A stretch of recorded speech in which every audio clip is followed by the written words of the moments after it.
Um dia sem reclamar, e descubra por que a gratidão pode mudar a sua vida. Davi Lago, Marcelo Galupo. Prefácio.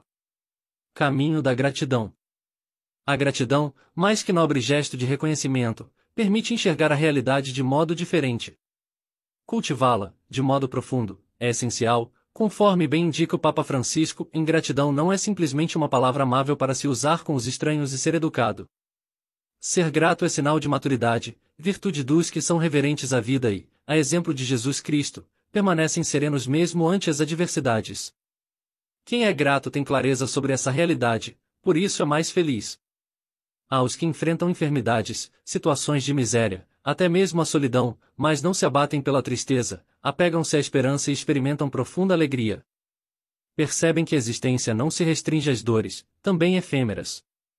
Essa profunda compreensão é coerente com o que ensina a fé cristã. A palavra de Deus, fonte inesgotável de valores, em muitas passagens, orienta o ser humano a ser grato, a exemplo da indicação de São Paulo apóstolo na primeira carta aos Tessalonicenses, em dai graças, em toda e qualquer situação, porque está é a vontade de Deus, no Cristo Jesus, a vosso respeito. Seguir a vontade de Deus é caminho para a liberdade e a genuína alegria. A gratidão transforma o coração, ilumina os olhos para enxergar as muitas riquezas, dons de Deus oferecidos à humanidade. Conduz ao reconhecimento do bem que se recebe do próximo, do irmão. Agradecer sempre, com sinceridade, fortalece o sentido de reverência e respeito. Cria e consolida vínculos de proximidade e reciprocidade. Gratidão é remédio com poder para superar sentimentos que obscurecem a vida, fecundando a capacidade moral de ser melhor a cada dia. Cura a soberba, a inveja e o orgulho, venenos na vida pessoal, articuladores de uma sociedade que adota as dinâmicas desastrosas da disputa, do ódio e do individualismo. Dissipa os males que enfraquecem a compaixão e intensificam a indiferença. A leitura destas reflexões, com referências da ética e da religião, oferece a oportunidade para exercitar a capacidade humana, que também é dom de Deus, de ser grato. Que cada página possa inspirar esse sentimento, fonte de apreço pela vida, sinal de maturidade na relação com o mundo e com as pessoas, sustento para o qualificado exercício da cidadania. Dom Valmor Oliveira de Azevedo. Presidente da CNBB. Capítulo 1. Os males da ingratidão. Se há algo universalmente repudiado é a ingratidão. Ninguém gosta de pessoas ingratas.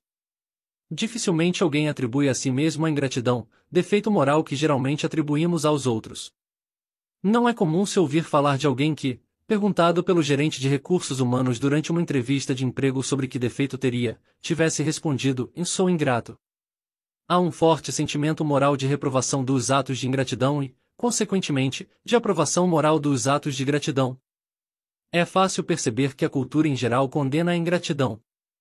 Nos escritos dos filósofos ocidentais e orientais, nos mitos gregos, no hinduísmo, no budismo, no judaísmo e no cristianismo, na história da Guerra de Troia, nas fábulas de Esopo, de La Fontaine e de Perrault, dos irmãos Grimm, no Inferno, de Dante Alighieri, em Otelo, Macbeth e Júlio César, de William Shakespeare, O Morro dos Ventos Uivantes, de Emily Brontë, no Dom Casmurro de Machado de Assis e no Grande Sertão, em Veredas, de João Guimarães Rosa, a ingratidão é sempre avaliada como um vício de trágicas consequências. Tome Bhagavad Gita, por exemplo, um clássico do hinduísmo e da filosofia oriental. Nele o arqueiro Arjuna está prestes a engajar-se em uma batalha ao lado da dinastia dos Pandavas contra a dinastia dos Kauravas. Quando, já no campo de batalha, contempla os dois exércitos, Arjuna fica imobilizado, pois vê em ambos os lados pais, avós, filhos, netos, sogros, tios, mestres, irmãos, companheiros e amigos.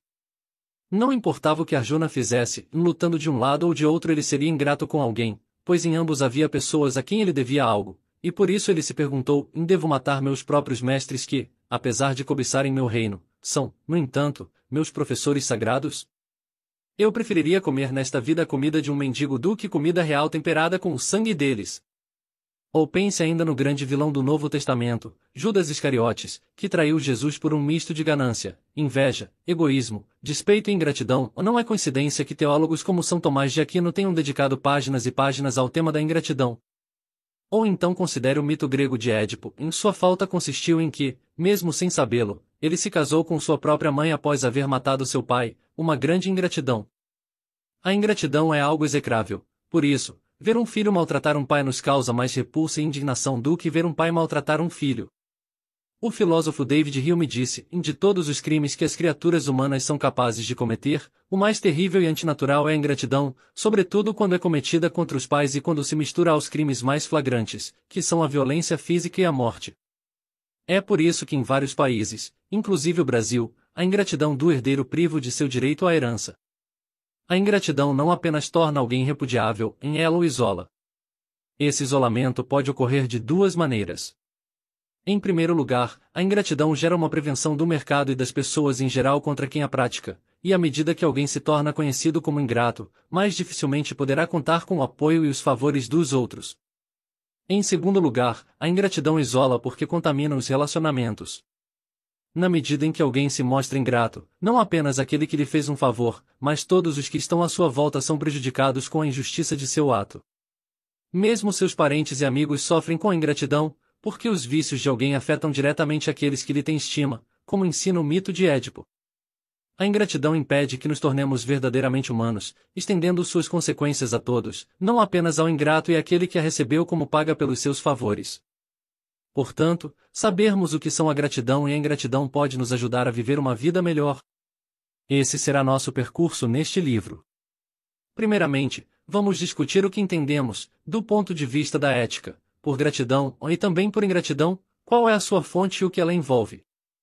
Passaremos em seguida a discutir as razões para sermos gratos e as razões por que, paradoxalmente, é tão difícil para nós sermos gratos. Depois, iremos propor 7 exercícios de gratidão que pressupõem os conceitos apresentados nos 3 capítulos iniciais, cujo objetivo é despertar a consciência do sentimento de gratidão e ajudar a desenvolvê-la. Finalmente, como um bônus, vamos discutir o que se deve fazer com relação às pessoas ingratas, propondo diferentes modos de lidar com elas. Trata-se de um bônus porque nesse capítulo discutimos não o que acontece com quem recebe um dom, um presente ou uma bênção, mas como uma pessoa que os dá deve agir com quem não reconhece o benefício que recebeu. Nossas fontes para isso serão principalmente a filosofia e os conceitos particulares de várias religiões, em especial o cristianismo, o judaísmo, o budismo e o hinduísmo. Todas elas fornecem bons exemplos para esclarecer nossa concepção filosófica de gratidão. Capítulo 2. O que é a gratidão? O que se faz quando se ganha algo? Tom Hanks agradeceu a sua esposa e a seus filhos por receber o Globo de Ouro pelo conjunto de sua obra em 2020. Malala Yousafzai agradeceu a seus pais e a seus professores por receber o Prêmio Nobel da Paz em 2014. O treinador Jorge Jesus, do Flamengo, agradeceu à torcida rubro-negra pelo apoio ao time em 2019, quando conquistou o Campeonato Brasileiro e a Taça Libertadores da América. Andrew Sannes agradeceu, em 2017, a Lily Royce, por lhe ter doado o rosto de seu falecido marido, em um dos transplantes de rosto mais bem-sucedidos de todos os tempos. Os israelitas compilaram no livro dos Salmos inúmeras orações de agradecimento, e o grande filósofo Aristóteles, a 322 a.C., percebeu que o discurso de agradecimento é uma constante nas relações humanas, ao ponto de dedicar-se a analisar o chamado discurso demonstrativo, em que se elogia ou se censura alguém, e, consequentemente, em que se agradece ou se repreende alguém ou algum feito. E é impressionante que, ao sistematizar os discursos em 3 tipos, Aristóteles pense que haja um deles dedicado precisamente ao agradecimento. O agradecimento é a resposta adequada do ser humano quando recebe algo. Em geral, nós agradecemos quando alguém segura uma porta de elevador para entrarmos ou quando nos telefonam para dar uma boa notícia. Somos gratos quando recebemos algo de alguém. Somos gratos por Paul McCartney ter composto Yesterday. Somos gratos pelas defesas de Taffarel na Copa do Mundo de Futebol de 1994. Somos gratos por Clarice Lispector ter escrito A Hora da Estrela. Também podemos ser gratos ao nosso gato, quando se aconchega a nós, ronronando. Somos gratos quando recebemos um presente. Somos gratos porque reconhecemos o bem que alguém nos fez. Mas não são só as palavras que expressam a gratidão. Por exemplo, o caso de Luiz. Desde cedo, Luiz trabalhou no porto de Manaus, em um armazém que era de propriedade de seu pai, Mário, um homem muito simples e rude. Quando completou 18 anos, Luiz encheu-se de coragem e, com certo temor, pediu ao pai que começasse a lhe pagar um salário mínimo pelo seu serviço.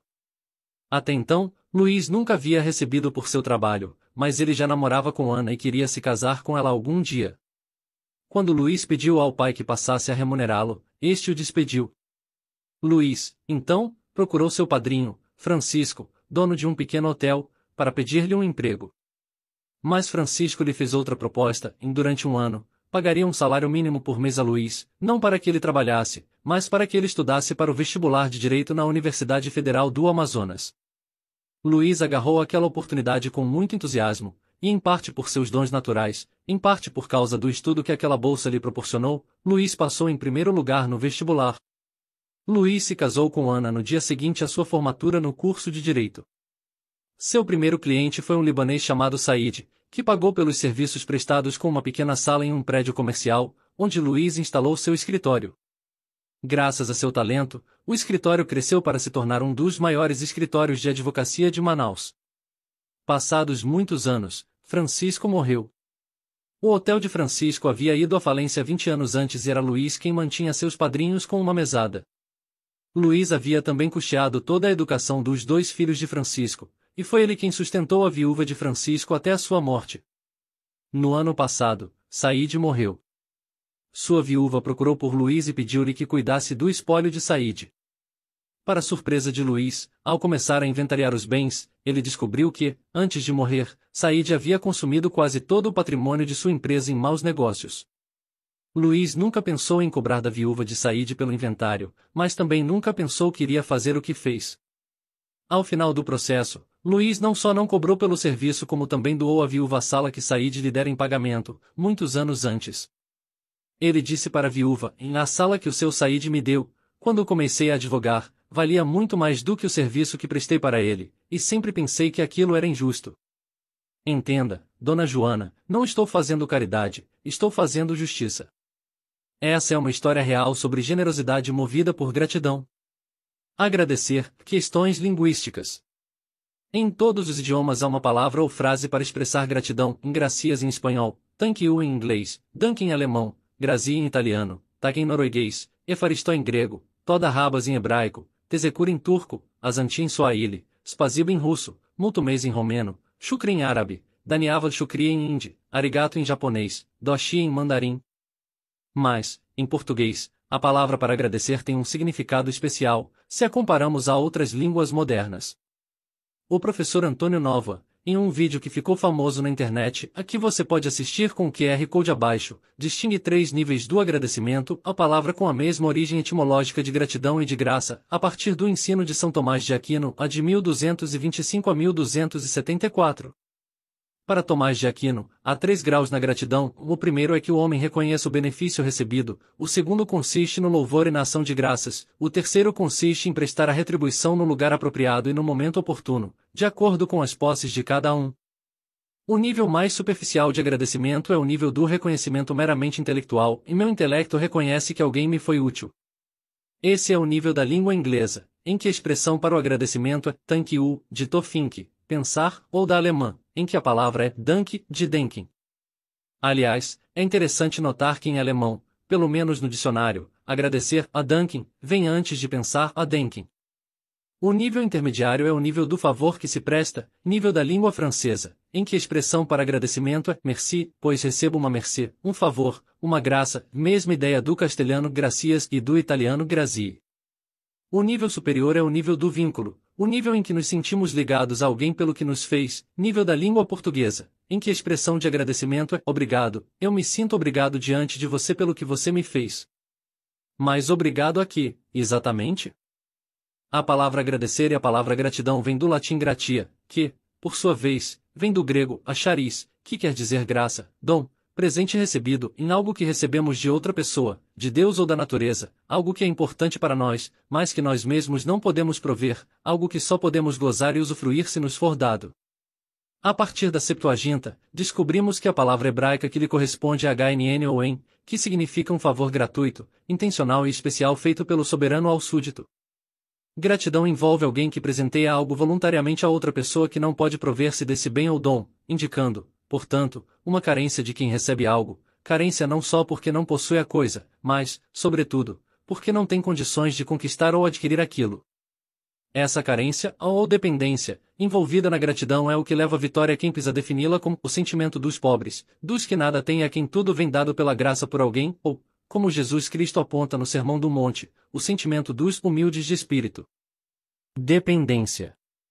A dependência é a fonte da gratidão, que é uma resposta positiva sob a forma de um sentimento a um benefício voluntariamente concedido a que não se tem direito. Ser grato é reconhecer que aquilo que é importante para nós não depende apenas de nossas forças, ou melhor, depende principalmente, ou exclusivamente, de outra pessoa. Isso também significa que, por depender da vontade de outra pessoa, não temos o direito de reivindicar tal bem ou dom, e ele nos vem de graça. Nós, seres humanos, somos essencialmente seres dependentes. Já fomos comparados a outros seres vivos, desde abelhas até vírus, mas talvez o ser a que mais nos assemelhemos sejam os líquens. Líquens são o produto da simbiose entre duas outras espécies, as algas e os fungos. Se tiramos as algas dos líquens, não há líquens, mas fungos. Se tiramos os fungos dos líquens, não há líquens, mas algas. Nós somos exatamente assim, e independemos tanto uns dos outros que, se tirarmos os outros, deixamos de ser o que somos, e talvez nem possamos existir. Somos dependentes uns dos outros, e é pouco provável que haja outros animais como nós, que dependam tanto de seus pais simplesmente para sobreviver durante boa parte de sua vida. A modernidade, no entanto, difundiu no Ocidente a ideia de que somos seres autônomos, independentes, os únicos responsáveis por nosso destino. É quase impossível discutir aqui as causas que deram origem a esse modo de nos concebermos, mas podemos apontá-las todas na Europa dos séculos XV e XVI, o humanismo, o Renascimento, o desenvolvimento do capitalismo, as grandes navegações, a reforma protestante e a revolução científica levaram o ser humano a conceber-se, primeiro, epistemologicamente, como a fonte do conhecimento, depois, eticamente, como ser autônomo, e finalmente, econômica e politicamente, como o burguês, que se sustenta no próprio mérito para se inserir no mundo social, independentemente de outros seres humanos. No arcabouço dos ideais modernos, aparentemente, cada um de nós é o único responsável pelo seu próprio destino. Nossas escolhas e nosso empenho em realizá-las parecem ser para nós os únicos responsáveis por sermos quem somos. Trata-se de um equívoco. Há muito de nossas próprias escolhas naquilo que somos, mas há também agentes externos que não controlamos e que também determinam que sejamos quem somos, chame-se a isso de Deus, destino, sorte, coincidência ou simplesmente acaso. Como ensinava Sêneca a seu discípulo Lucílio. O destino guia quem o segue, mas arrasta quem lhe resiste. Uma alma verdadeiramente grande é aquela que se confia ao destino. Mesquinho e degenerado, pelo contrário, é o homem que tenta resistir, que acha preferível corrigir os deuses a emendar-se a si próprio. Sábias palavras. A maior parte de nossa vida depende muito mais do destino do que de nosso simples desejo, e é por isso que o filósofo chinês Confúcio, há séculos 6 a.C., entendia que a única coisa que dependeria exclusivamente de nós seria o nosso caráter. Não podemos escolher se seremos ricos ou pobres, mas podemos escolher se seremos honestos ou desonestos. Não podemos escolher se seremos saudáveis ou doentes, mas podemos escolher se teremos ou não coragem para enfrentar a doença. Somos seres dependentes. Dependemos uns dos outros e de fatores que não controlamos. Por mais legítimo que seja estabelecer metas e objetivos na vida e procurar os meios necessários para implementá-los, nada pode nos assegurar que eles serão atingidos. Não podemos escolher nosso futuro, mas podemos escolher a gratidão, independentemente do que nos aconteça. A ingratidão. A ingratidão, por sua vez, consiste em não retribuir a graça ou presente recebido, ou, pior, em esconder dos outros o fato de se ter recebido uma graça ou dom de um terceiro ou, ainda pior, em nem sequer reconhecer que se recebeu uma graça, presente ou benefício.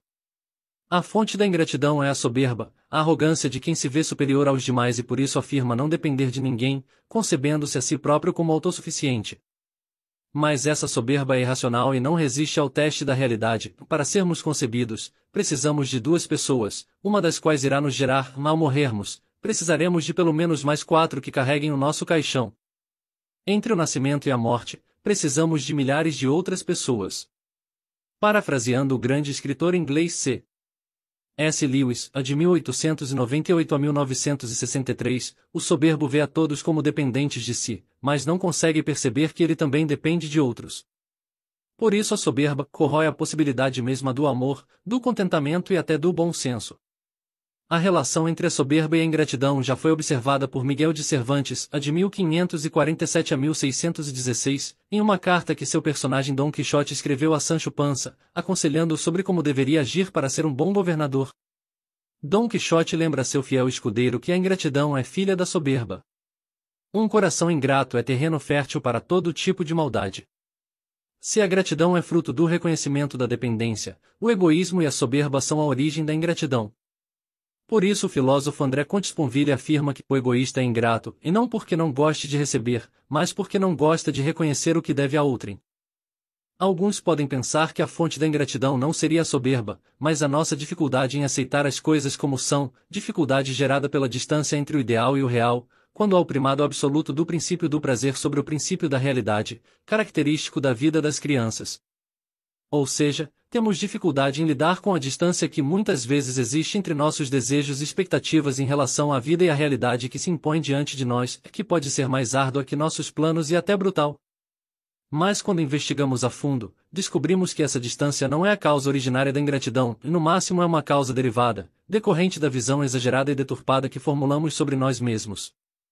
Temos a tendência de projetar sobre nossas vidas uma expectativa descomedida, exagerando nosso valor em detrimento do valor dos outros.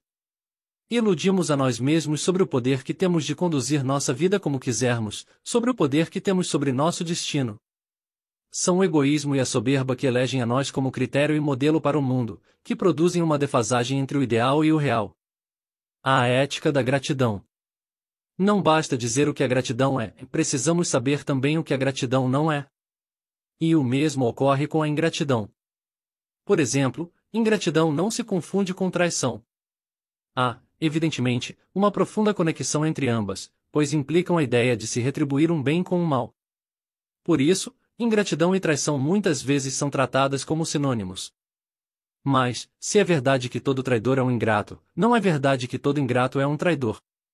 A traição é um tipo de ingratidão que remete ao futuro. Alguém trai hoje uma pessoa a quem deveria ser fiel por gratidão, a fim de obter um benefício no futuro, enquanto a ingratidão, em sua forma mais comum, remete ao passado. Eu reajo hoje de maneira indigna a um favor ou benefício que me foi prestado por alguém ontem. A traição ocorre quando instrumentalizamos de maneira ingrata nossa ação para obter uma vantagem, diferente da mera sensação de sermos os únicos responsáveis pelo nosso destino. Por sua vez, a gratidão não é uma simples retribuição de uma ação benéfica, mas a retribuição do sentimento que motiva a eventual retribuição. A retribuição da ação é importante, mas ela pode ser apenas um modo de não gerar interdependência, um modo de se desvincular de alguém, e não de se vincular. Retribuir a ação é pagar, ficar quite, não dever mais nada a alguém, e isso pode ser feito independentemente de qualquer virtude ou sentimento da pessoa que retribui, enquanto a gratidão é mais do que isso. Gratidão é sair do 0 a 0 que a ideia de retribuição envolve.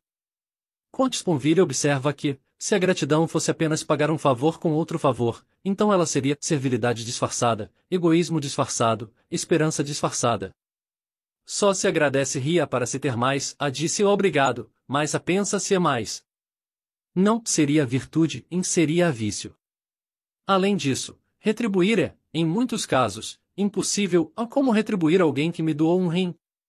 Quanto vale o órgão, para que eu fique quite? E é provável que nos sintamos tanto mais gratos quanto mais difícil for a retribuição.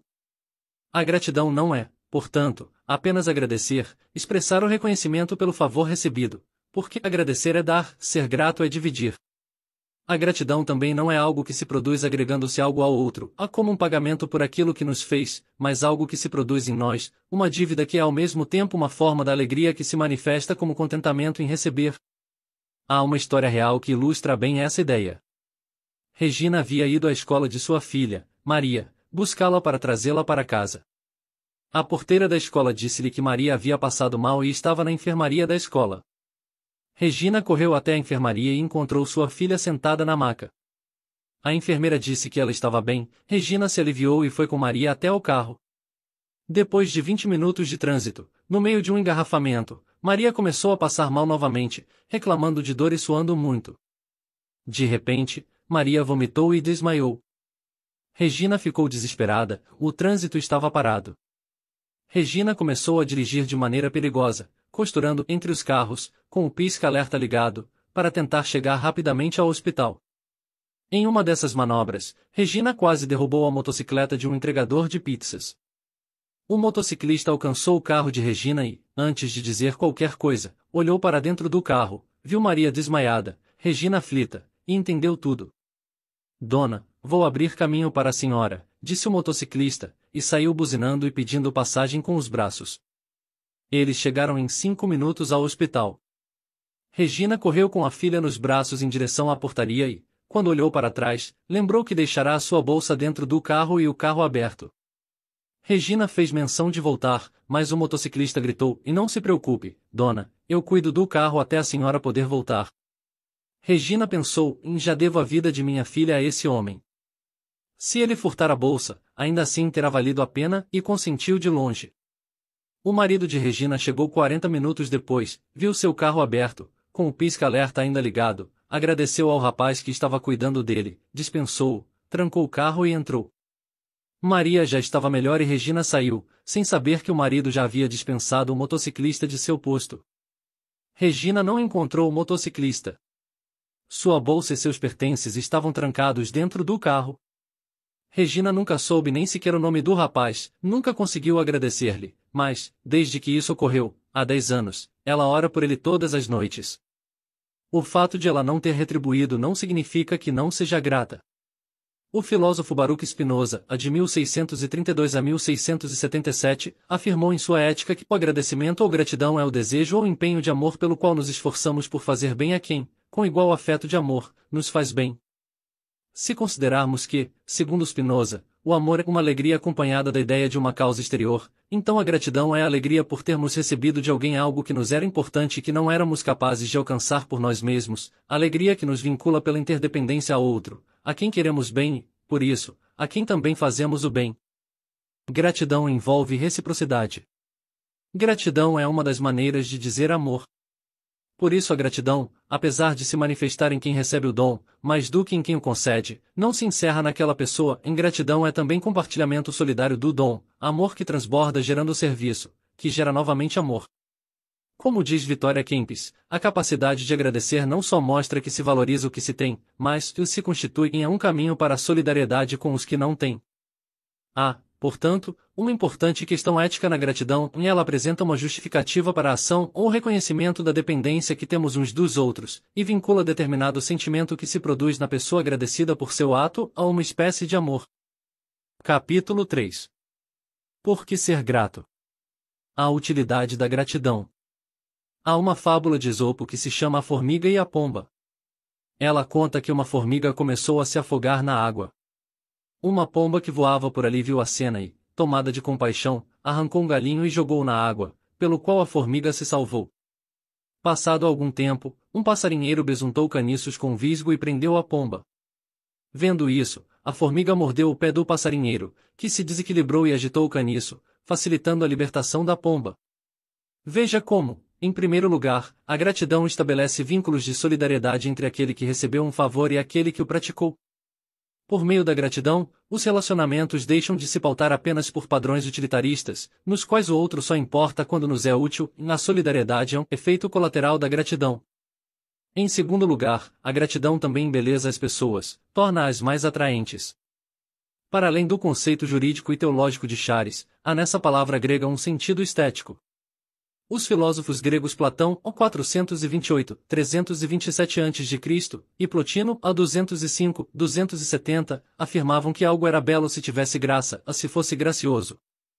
A beleza de algo dependeria do fato de que há uma característica intrínseca àquilo que é belo que não pode ser reduzida a outros conceitos, como proporção, harmonia ou dignidade, e que faz com que a coisa seja altamente apreciada em si mesma do ponto de vista estético. Pode parecer que, quando dizemos que a gratidão embeleza a pessoa, devemos estar usando o termo beleza metaforicamente, com um sentido completamente diferente do que atribuímos ao termo quando dizemos que uma modelo famosa ou que uma obra de arte é bela, é graciosa, mas é exatamente o contrário, em algo intrínseco, e, nesse sentido, exclusivo, à elegância inquestionável de Costanzo Pascolato, ao drama e à perfeição dos afrescos de Michelangelo na Capela Sistina ou ao cuidado do advogado Luiz com seus benfeitores, algo intrínseco a quem concede um favor, um dom ou uma graça, mas também intrínseco a quem, movido pela gratidão, desenvolve determinado sentimento em relação ao benfeitor, fazem deles pessoas graciosas, fazem deles seres únicos e dignos de alto apreço. Em terceiro lugar, a gratidão é fonte de felicidade, alterando nosso cérebro e afastando a depressão, melhorando nosso sono, estimulando nossos relacionamentos amorosos e aumentando a nossa imunidade biológica. O professor Glenn Fox realizou um experimento para determinar essa conexão, expondo voluntários a depoimentos gravados por sobreviventes do Holocausto que se salvaram com a ajuda de outra pessoa.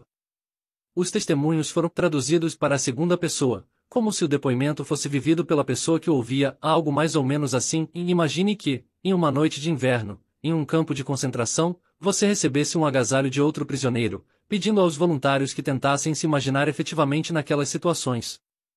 Esses voluntários foram submetidos a exames de ressonância magnética e descobriu-se que, naqueles que reportavam um sentimento de gratidão ao ouvir o depoimento, observava-se uma alteração na atividade das regiões do cérebro associadas à empatia, à regulação das emoções e ao processo de alívio do estresse. Algumas dessas regiões do cérebro também são estimuladas quando socializamos ou sentimos prazer, como afirmou a poeta Bruna Beber, a felicidade é muito mais desconcertante que a dor. Joel Wong e Joshua Brown descobriram algo semelhante em outra pesquisa. Eles dividiram 300 voluntários em 3 grupos. Os integrantes do primeiro grupo escreveram semanalmente uma carta de agradecimento a alguém durante 12 semanas, ainda que não fosse necessário que efetivamente enviassem a carta ao destinatário. De fato, apenas 23% dos voluntários desse grupo enviaram suas cartas. Nesse período, os integrantes do segundo grupo escreveram semanalmente uma carta sobre seus sentimentos negativos com relação às suas vidas. O terceiro grupo, de controle, não escreveu qualquer carta. O que Wong e Brown descobriram é que os integrantes do primeiro grupo reportaram uma melhora gradual de sua condição psíquica à medida que escreviam suas cartas. Os pesquisadores, então, supuseram que isso ocorreu porque a gratidão nos liberaria de emoções tóxicas ao criar laços mais profundos entre as pessoas. Os pesquisadores notaram, por exemplo, que o uso do pronome pessoal de primeira pessoa do plural, nós, foi mais comum nas cartas escritas por pessoas do primeiro grupo do que nas cartas dos integrantes do segundo grupo, e que naquelas cartas também houve menos expressão de sentimentos negativos, tais como ressentimento e raiva. Além disso, um fato notável é que mesmo os integrantes do primeiro grupo que não enviaram suas cartas perceberam melhor em suas condições psíquicas, não é, portanto, a comunicação da gratidão a um benfeitor que produz em nós a felicidade, mas o fato de nos tornarmos conscientes do sentimento de que somos gratos. A neurociência e a psicologia comprovam que a gratidão reprograma nosso cérebro de tal forma que nos tornamos aos poucos mais felizes. Para além da utilidade, em comunidade e condição humana. Ninguém nega que a gratidão seja útil, e quando se é grato, geramos laços de solidariedade e de fraternidade que nos amparam e nos consolam. Quando somos gratos, tornamo-nos mais atraentes e mais felizes. Mas se fosse apenas isso, talvez bastasse que parecêssemos ser gratos, que agíssemos como se fossemos gratos, sem que nosso sentimento se alterasse. Por causa das pessoas que possam manter uma aparência de gratidão apenas para desfrutar de benefícios práticos, o moralista francês François de La Rochefoucauld disse com sarcasmo: ingratidão é meramente a esperança secreta por favores posteriores. Parecer ser grato é útil, mas basta aprofundarmos nossa reflexão para percebermos que a gratidão vai além da aparência e da utilidade. A gratidão diz respeito à ética inerente à nossa condição humana. Em várias religiões, a gratidão marca nossa relação com Deus ou com a esfera da espiritualidade. O budismo, por exemplo, afirma que a gratidão produz o contentamento, que é considerado o maior de todos os tesouros. Esse é também o caso do judaísmo. Segundo a tradição rabínica, ninguém pediu para nascer, e por isso o fato de que estamos aqui é um dom divino, fruto da graça de Deus, sendo nossa vida um bem que não podemos prover por nós mesmos, mas de que, obviamente, necessitamos. Uma das cerimônias em que a percepção dessa realidade se concretiza é o Bir Kagomel. Antes da leitura da Torá, a lei escrita por Moisés, alguém que sobreviveu a um grande perigo vai à frente da sinagoga e pronuncia uma bênção de agradecimento: Bendito és tu, ó Senhor nosso Deus, Rei do Universo, que concede aos culpados beneficência, pois concedeu a mim o bem. Ao que toda a congregação responde: Amém. Aquele que te concedeu o bem, ele te conceda todo o bem sempre. O agradecimento nos torna conscientes de que nossa vida é frágil, e está sempre na dependência de nosso relacionamento com outros, seja com Deus, seja com a comunidade. A gratidão permite-nos estabelecer relacionamentos profundos e verdadeiros com as pessoas, sem o que não podemos ser felizes. O ingrato se relaciona com os outros apenas superficialmente e esporadicamente, porque, não envolvendo reciprocidade de afeto, apenas a dimensão externa das ações é requerida em seus relacionamentos, e por isso ele não pode nem conhecer nem ser conhecido verdadeiramente pelo outro. Os relacionamentos superficiais, entretanto, inviabilizam a vida em sociedade no longo prazo. A gratidão produz vínculos sociais, e vemos isso, por exemplo, nos mandamentos dados por Deus a Moisés no Monte Sinai. Entre eles, há um que diz: honra teu pai e tua mãe, conforme o Senhor, teu Deus, te ordenou, a fim de que teus dias se prolonguem e que sejas feliz sobre a terra que o Senhor, teu Deus, te dá. Trata-se de um princípio ético de justiça intergeracional, e assim como nossos pais manifestaram seu amor por nós quando éramos incapazes de prover nosso próprio sustento, chega a hora de retribuirmos. Por acaso não é esse o fundamento ético do sistema de repartição da previdência social vigente no Brasil, em que uma geração custeia os benefícios sociais da geração que lhe antecedeu? Não necessariamente com bens, mas também com eles, se preciso for, mas sempre com amor. A gratidão recorda que somos como os nós de uma trama que nos prende uns aos outros, como na música de Arnaldo Antunes. Antes de mim vieram os velhos. Os jovens vieram depois de mim.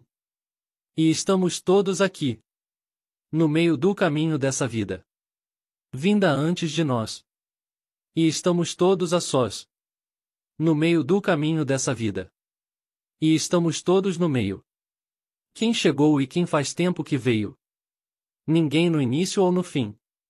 Em nosso nascimento, fomos naturalmente inseridos em uma família, com seus hábitos, seus valores, seus padrões de comportamento, que ajudaram a moldar quem somos. O mesmo se dá com a nação em que nos inserimos. A maioria de nós não o fez voluntariamente, mas por nascimento. É verdade que podemos mudar de família e até de nação. Mas o fato de que somos seres humanos nos insere definitivamente nessa grande comunidade que não conhece limites temporais ou espaciais, da qual não podemos sair, e a humanidade. Temos uma linhagem genética e cultural que nos constitui seres humanos e que nos liga uns aos outros, temos um destino comum. Devemos ser gratos por isso, e é por meio da gratidão que nos apropriamos da nossa condição de membros dessas comunidades. A gratidão, enfim, nos torna mais aceitáveis aos olhos dos seres humanos, mas nos torna também mais aceitáveis aos nossos próprios olhos, porque nos torna fortes. Reconhecer-se carente, vulnerável e dependente e abrir mão de toda soberba, é sobretudo reconhecer-se humano, permitindo que se estabeleçam vínculos de solidariedade entre nós. Conhecer a própria fraqueza é benéfico, reconhecer nossa dependência nos fortalece, como escreveu o apóstolo Paulo: quando sou fraco, então é que sou forte. Capítulo 4. Por que é tão difícil ser grato? Uma vez que sabemos em que consiste a gratidão e a ingratidão, podemos pensar que seria fácil sermos gratos se apenas quiséssemos sê-lo. Na prática, sabemos que não é tão fácil quanto parece. Um antigo provérbio oriental diz que as pessoas que ganham entradas são as que vão primeiro no teatro. Infelizmente a ingratidão está por toda parte, inclusive em nós mesmos. É importante, então, identificarmos quais são as barreiras que impedem a gratidão. Uma falsa imagem sobre nós mesmos. Um primeiro obstáculo à gratidão é nossa tendência a nos superestimarmos, criando uma falsa autoimagem e tornando a tarefa de sermos gratos quase impossível de ser realizada. Nossos desejos devem ser realizados, nossa vontade é mais importante, nossos valores são os únicos que importam, e se o frustrarem, se o mundo real não for como o mundo que idealizamos, não temos razão para agradecer, pois valorizamos mais o que pedimos do que aquilo que recebemos. Por isso, somos muito rápidos em pedir e reivindicar e muito lentos em agradecer. Conta-se que certa família, que viajaria para a praia por uma estrada perigosa, orou antes de partir pedindo por proteção durante a viagem. Aparentemente até hoje não se lembraram de agradecer por terem chegado a seu destino sem nenhum incidente. Um pouco de discernimento pode ajudar aqui. A imagem deturpada que temos a nosso respeito tende a nos levar a uma concepção de pessoas com direito a todas as coisas, inclusive aos benefícios, aos presentes e aos dons. Passamos a reivindicar, em vez de sermos gratos. Reivindicar ou agradecer? Um segundo obstáculo à gratidão é a nossa ânsia em reivindicar em vez de agradecer. É provável que você já tenha assistido ao filme Forrest Gump, a 1994. Forrest Gump, interpretado por Tom Hanks, é um jovem ingênuo que não parece ser muito esperto. Alista-se como por engano no exército norte-americano durante a Guerra do Vietnã. Lá, durante um ataque de Vietcongues, ele salva heroicamente o tenente Dan Taylor, a Gary Sinise, que, infelizmente, tem as duas pernas amputadas. Há uma grande diferença entre os dois personagens. Ainda que Forrest Gump não tenha perdido suas pernas, sempre foi vítima de bullying por causa de sua inteligência limitada e pelo fato de ter usado órteses ortopédicas quando criança.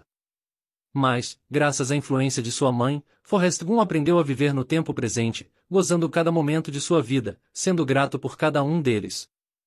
Na vida de Forrest Gump, tudo vem como uma graça, um dom, um presente, pelo que ele é grato.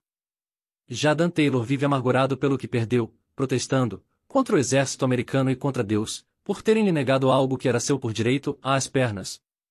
Victoria Kempis observou que a sociedade ocidental contemporânea se tornou a sociedade dos direitos, ensinando-nos que temos direito a muitas coisas, mas sem nos mostrar o limite entre aquilo a que realmente temos direito e aquilo a que não temos direito. Acaso não tenho o que tenho porque eu mereço, ou porque é meu direito? Por que é preciso demonstrar agradecimento por algo? Estamos mais habituados ao discurso dos direitos e do mérito do que a qualquer outro. Sabemos que temos certas coisas porque as merecemos, nós as ganhamos com nosso trabalho e nosso esforço. Já outras, temo-las porque temos direito a elas. Que razão pode haver para exigir reconhecimento pelos dons recebidos? É porque se pode chamá-los de dons. Acaso não é a linguagem do servo, uma linguagem passada e anacrônica? Equivocadamente, a maioria de nós passou a imaginar que haveria um direito natural a tudo. Com isso, perdemos a capacidade de apreciar o que nos é dado de graça, o dom, o presente, o benefício, o favor. Isso não significa que devamos abrir mão de nossos direitos, que nos são assegurados pelo Estado e que foram conquistados por nós, mas certamente é preciso haver discernimento para distinguirmos o que é, de fato, nosso direito e o que não passa de simples desejo. Talvez seja exatamente a gratidão que auxilia a reencontrar o equilíbrio.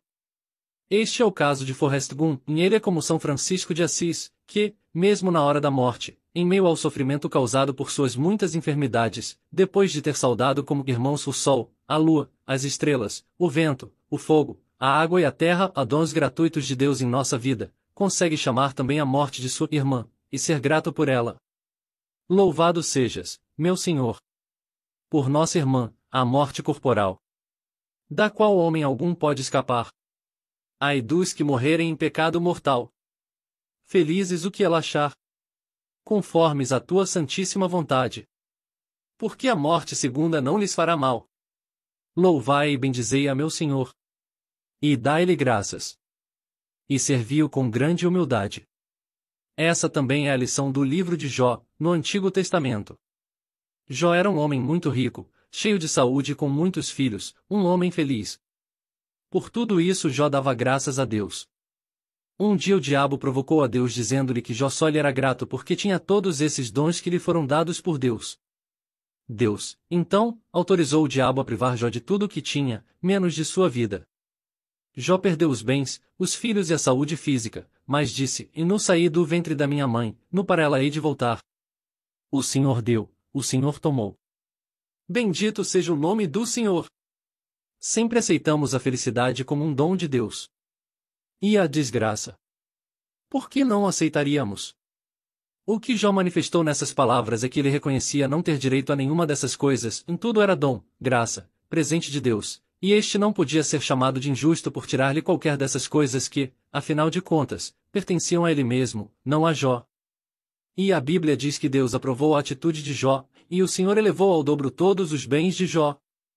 O Senhor abençoou os anos de Jó a seguir, mais ainda que os anteriores. Agradecer em todo o tempo e viver o presente. O terceiro obstáculo à gratidão é a nossa dificuldade de valorizar as coisas boas da vida em meio às lutas e sofrimentos. Simplesmente não podemos ser reféns das situações difíceis, senão, não viveríamos um dia sequer. Como bem observou o poeta Mário Quintana, os jornais sempre proclamam que a situação é crítica, e isso provavelmente é verdade. O livro de Jó nos ensina a sermos gratos mesmo em meio ao sofrimento. O mesmo ocorreu com o apóstolo Paulo. Em sua primeira carta aos moradores de Tessalônica, ele pediu-lhes que fossem sempre alegres, dando graças em todas as circunstâncias, mesmo em meio ao sofrimento. Paulo não pediu a seus irmãos que se sentissem agradecidos em alguns momentos ou apenas nos bons momentos, mas que fossem gratos em todos os momentos, inclusive nos maus. Sabemos que não é fácil sentir-se grato depois da morte de um filho, em meio a uma doença grave ou quando se é demitido do emprego. Quando estamos no meio da tempestade, é difícil ser grato por ela. É claro que, vendo de fora e no longo prazo, há a possibilidade de se justificar a tempestade e todos os acontecimentos de modo a ser grato por eles. No longo prazo, um pai judeu pode ter agradecido por seu filho morrer antes que fosse enviado a um campo de concentração. No longo prazo, um homem pode agradecer por ter contraído um câncer, que foi o que lhe permitiu conhecer sua esposa, a enfermeira responsável pela quimioterapia. No longo prazo, alguém pode agradecer por sua demissão, que o levou a empreender e a ficar rico. Não é disso que se trata. Não se trata de avaliar as consequências dos acontecimentos, mas de perceber que os acontecimentos não dependem apenas de nós, de perceber que nós é que somos dependentes. Jó não sabia qual seria o final de sua história, mas sabia desde sempre que deveria ser grato, apesar dos sofrimentos. Diante dos desafios tristes da vida, não podemos nos refugiar no passado ou no futuro. No caso do pai que agradece por seu filho não ter sido enviado ao campo de concentração, ou do marido que agradece por ter se casado com alguém da clínica de quimioterapia, ou do trabalhador que se descobre um empreendedor, é o futuro que legitima a gratidão. Mas o futuro e o passado não são reais. O futuro ainda não existe, e o passado nunca existiu, porque, quando existiu o tempo a que chamamos de passado, ele existiu como presente, e, de qualquer forma, não é mais real, não está mais presente. Em geral é isso que costumamos fazer, procurar no passado e no futuro toda a justificativa do que temos vivido no presente. Rubem Alves conta que as crianças geralmente são condenadas a viverem apenas em função de seu futuro. O que você vai ser quando crescer? Médico. Advogado. Engenheiro. E para isso é preciso estudar muito e brincar pouco, e as crianças geralmente são privadas de seu presente e são concebidas como adultos em potencial. Mas, no caso de uma criança que tenha uma leucemia grave, o pai não irá perguntar o que ela quererá ser quando crescer, simplesmente porque ela não irá crescer. Por isso seu pai apenas pergunta, de que você quer brincar hoje? Se o futuro lhe está sendo negado, essa criança recupera seu direito ao presente, interditado às demais, e, junto com ela, o pai também recupera o direito de ser pai novamente, não apenas o provedor, e por isso devemos ser gratos. Muito de nossa incapacidade de apreciar a beleza do mundo que nos cerca e de sermos gratos está no fato de que perdemos a capacidade de viver no presente. Nossa vida, via de regra, é regida apenas pelo futuro ou pelo passado. Como dizem Mark Williams e Danny Penman, nós só temos um momento para viver, este momento, mas tendemos a viver no passado ou no futuro. É raro notarmos o que está acontecendo no presente. Quando percebemos que só podemos ser gratos pela vida presente, somos levados a perceber que tudo é um dom, que somos interdependentes em todas as coisas. Percebemos que a vida é um dom gratuito, e devemos estar agradecidos por cada momento em que inflamos o peito ou por cada momento em que ouvimos uma criança chamar pelo nosso nome. Devemos ser gratos pelo tempo presente, e é ilusório adiar a gratidão para um tempo futuro indeterminado, é inútil carregar o passado de reclamações e ressentimentos. Devemos ser gratos pelo que recebemos, e não pelo que gostaríamos de receber. Devemos aprender a viver no presente, e a vida está acontecendo agora. Caminharemos adiante com gratidão ou não? Vamos envelhecer amargurados ou vamos nos tornar cada vez mais gratos, como uma criança? Afinal, somos cada vez mais jovens nas fotografias, como diz a poeta Ana Martins Marques, ou seja, o tempo passará de qualquer maneira. Portanto, é importante lembrar hoje que a vida é um dom gratuito, que nos foi concedido sem que por ela pedíssemos e sem que a ela tivéssemos direito, e por isso só podemos ser agradecidos. Mas só podemos fazer isso nos concentrando no que temos, não no que nos falta. Quando falamos que é possível ser grato mesmo em meio ao sofrimento e a eventos que só podem ter consequências ruins, como a perda de um filho para uma doença grave, afirmamos que mesmo nessas circunstâncias há ocasião para ser grato, não, obviamente, pela morte do ente querido, mas pelo tempo que viveu. Essa, talvez, seja a lição do filme A Chegada, de Denis Villeneuve, a 2016. Essa foi a lição de Randy Pausch, um professor universitário norte-americano que, acometido por um câncer incurável, a que o matou em pouco tempo, proferiu uma conferência de despedida em sua universidade sobre como aproveitar a vida e sobre o que, de fato, importa nela. Gratidão é uma das palavras que sintetizam o modo como encarou sua vida. Assista a palestra em inglês no TED Talks com o QR Code ao lado. Há uma parábola budista, contada por Daisetsu Teitaro Suzuki, que ilustra essa ideia. Havia um estudante, frustrado com a escola e preocupado com o futuro, que procurou seu professor em busca de alguma orientação sobre como agir. O professor lhe contou uma história, dizendo que havia um monge que estava caminhando pelas montanhas. De repente, apareceu um tigre, que começou a caçar o pobre rapaz. Para se proteger, ele correu para a beira do penhasco e desceu para uma plataforma na montanha, dependurando-se na raiz de uma árvore, de modo que aquele tigre não conseguia alcançá-lo. Alguns metros abaixo, ele viu outros 15 tigres, todos famintos e prontos a devorá-lo. O monge estava ali, equilibrando-se e esperando que os tigres desistissem dele e fossem embora ou que ele se cansasse de se equilibrar e caísse para a morte certa. Para piorar a situação, a raiz na qual se dependurara estava se arrebentando aos poucos. De repente, o monge olhou para a esquerda e viu um pé de morango, no qual havia um único morango, maduro, vermelho, fragrante. O monge, então, pensou, e mais que morango maravilhoso. Logo, apanhou-o e comeu-o. O estudante esperou algum tempo para que o professor terminasse a história, mas depois de alguns minutos ficou claro que ela já havia se encerrado. E o estudante disse, mestre, não entendi. O monge está prestes a ser devorado e come um morango? Isso é tudo? Qual é a lição? O mestre respondeu, a lição é saber e abraçar a experiência de estar vivo. Você deve estar vivo a cada momento de sua vida. Olhe para você e você está fugindo dos tigres que estão perseguindo você, pensando como tudo seria melhor se fosse diferente. E você está tão ocupado com isso que não consegue olhar para o lado, ver que ali há um morango magnífico e saboreá-lo. Você está experimentando a sensação de ser a mais afortunada pessoa do mundo pelo que está presente em sua vida hoje ou você está sendo consumido pelo medo do que não está presente na sua vida, pelo medo do que pode lhe ocorrer no futuro?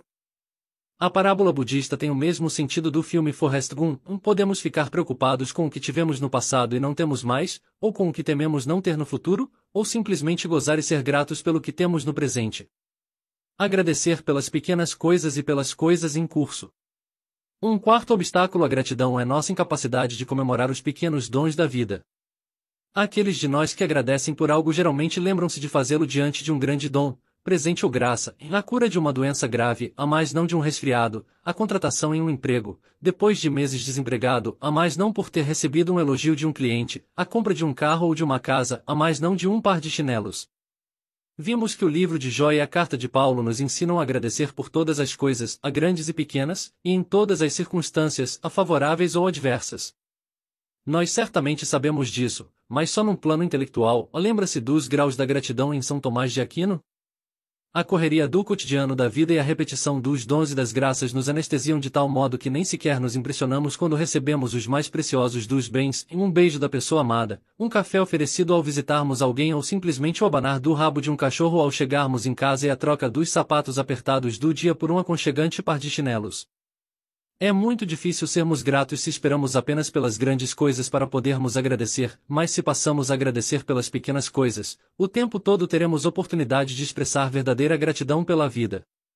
Também será muito difícil aguardarmos que um processo seja concluído para termos o dom, o presente, a graça inteira ao nosso dispor. Ao contrário, o comum é que eles sejam recebidos em etapas, pouco a pouco. Antes que um tumor seja extirpado, muitas vezes ele simplesmente reduz de tamanho. E isso também é motivo para agradecermos, o processo de cura não chegou a seu fim, mas já se iniciou. Devemos agradecer não só pelas coisas concluídas, mas também pelas coisas em curso. Há uma história bíblica no primeiro livro de Samuel que retrata isso. Os hebreus estavam em guerra com as nações poderosas ao seu redor e, entre elas, com algum destaque, a nação dos filisteus. Os filisteus haviam sido derrotados, e Samuel erigiu um memorial de pedra e o chamou de Ebenezer, isto é, pedra de socorro, porque, disse ele, até aqui o Senhor nos socorreu. A guerra não havia chegado ao fim, mas a vitória provisória era motivo suficiente para Samuel ser grato e Ebenezer. Ser grato pelas coisas em processo lembra a história de Brad Meyer, o inventor da barra de progresso na computação, aquele recurso gráfico que diz que 80%, 90%, 95% de um download ou de uma atualização de um programa já se concluiu. O que é interessante é que o progresso que ela indica, por exemplo, 90%, nunca corresponde exatamente ao progresso do download ou da atualização. Ela não retrata algo que ocorre objetivamente, no computador. A função dela é outra, subjetiva, ela acalma o usuário, dando-lhe a sensação de que algo está em processo.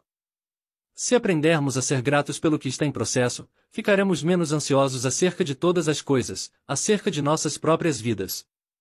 Por isso não armazene ingratidão. Como disse a poeta Slamermel Duarte, não guarde ingratidões, isso machuca o peito. Já se passaram tantas gerações, e o futuro sempre será incerto. Faça o oposto, ensame gratidão. Há um famoso hino cristão, composto por Johnson Watman Jr., chamado Count Your Blessings, a conta tuas bênçãos. Tente contar as bênçãos, os presentes, os dons, as graças que você recebeu em apenas um dia, diz o hino, e esse pode ser o melhor conforto no meio dos momentos difíceis da vida. É preciso aprender a parar na correria da vida e a contar tudo de bom que já recebemos. Certamente as grandes bênçãos, certamente os dons completos, mas também os abundantes e pequenos dons que recaem sobre nós, inclusive aqueles que são apenas parciais. Capítulo 5. Como ser grato, em 7 exercícios de gratidão. A pedagogia da gratidão.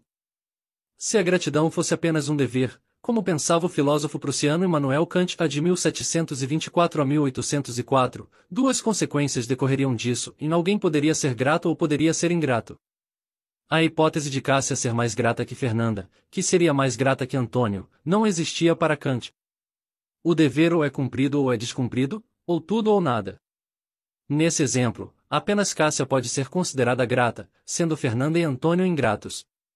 Nossa experiência cotidiana, no entanto, indica que existem graus na gratidão. Um episódio da vida de Jesus é sobre isso. Havia entre os judeus o dever de recolher o dízimo, a 10ª parte de toda a colheita, destinada à manutenção do templo. Um dia, Jesus viu no templo homens ricos depositando suas ofertas na caixa de contribuições. Havia também uma pobre viúva que depositou 2 pequenas moedas na caixa da coleta. Em termos absolutos, ela deu muito menos que os homens ricos e deve ter impressionado bem menos aos sacerdotes do que os homens ricos, mas as 2 moedinhas devem ter feito mais falta em seu orçamento do que a contribuição dos ricos fizera no orçamento deles. Jesus, no entanto, afirmou que ela doou mais que os homens ricos, e todos eles tiraram de seu supérfluo para depositar nas ofertas, mas ela tirou de sua miséria, para depositar tudo o que tinha para viver. Jesus não disse que os homens ricos não deram nada em sinal de gratidão, que não eram gratos ou que não cumpriram a lei em alguma medida. Ele disse que a mulher pobre dera mais em sinal de gratidão, fora mais agradecida, a mostrar-se mais dependente de Deus, do que os ricos. Isso é especialmente importante se consideramos a condição de pobreza em que viviam as viúvas nos tempos bíblicos, não havendo nem trabalho, nem bens, nem previdência social que as sustentassem. Se repararmos o texto, e diferentemente do que propaga a teologia da prosperidade, nenhum benefício econômico decorreu para ela como fruto de seu sacrifício. Não foi o quanto ela deu, mas o que ela fez, o seu gesto, que agradou a Jesus, e sua recompensa não foram bens materiais, mas a própria graça. Se a gratidão não é apenas um dever, talvez ela seja uma virtude, como a entende André Comte-Sponville, e, como virtude, ela possa se realizar de forma gradativa. Se alguém pode ser mais ou menos corajoso que outras pessoas, se alguém pode ser mais ou menos temperante, então as virtudes, inclusive a gratidão, admitem uma gradação. Na tradição aristotélica, uma virtude é uma disposição adquirida para escolher determinadas ações, uma tendência a agir de determinado modo. Mas essa tendência não é inata. Quando nascemos, temos apenas a potencialidade de sermos virtuosos. Essa potencialidade se desenvolve em nós quando imitamos determinadas ações de modo repetido, o que produz em nós a segunda natureza, segundo a qual passamos a agir. Compare as virtudes com a etiqueta. Usar a colher para tomar uma sopa é uma tendência que se desenvolve em nós pela imitação, não é um comportamento natural, ainda que não seja também contra a natureza.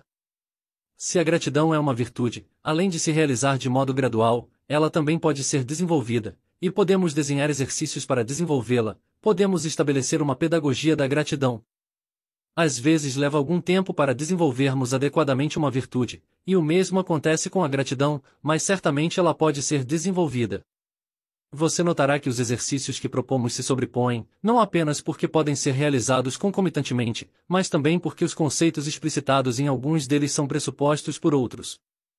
Assim, eles podem ser realizados sucessivamente ou simultaneamente. 1. Fique um dia sem reclamar. A nossa vida é experimentada um dia de cada vez, tanto que, ao final do dia, muitos de nós dizem, estou morto. E irão renascer depois de uma noite de sono reparador. Um único dia equivale a uma vida toda. O primeiro exercício que propomos a você e que aparece no título deste livro dura apenas um dia, é o mais simples, o mais direto e, surpreendentemente, talvez o mais difícil deles. Passe um dia a 24 horas, sem reclamar. A principal função desse exercício é tornar-nos conscientes de que a ingratidão é o padrão natural do ser humano. Para realizá-lo, você precisará registrar o horário em que iniciará o exercício. Não será preciso registrar quantas vezes você viola seu comando a não reclamar, porque, a cada vez que você o fizer, você deverá reiniciar a contagem do tempo. Em seu dicionário, Antônio Geraldo da Cunha diz que reclamar, em sua origem, é fazer impugnação ou protesto, verbal ou por escrito, opor-se.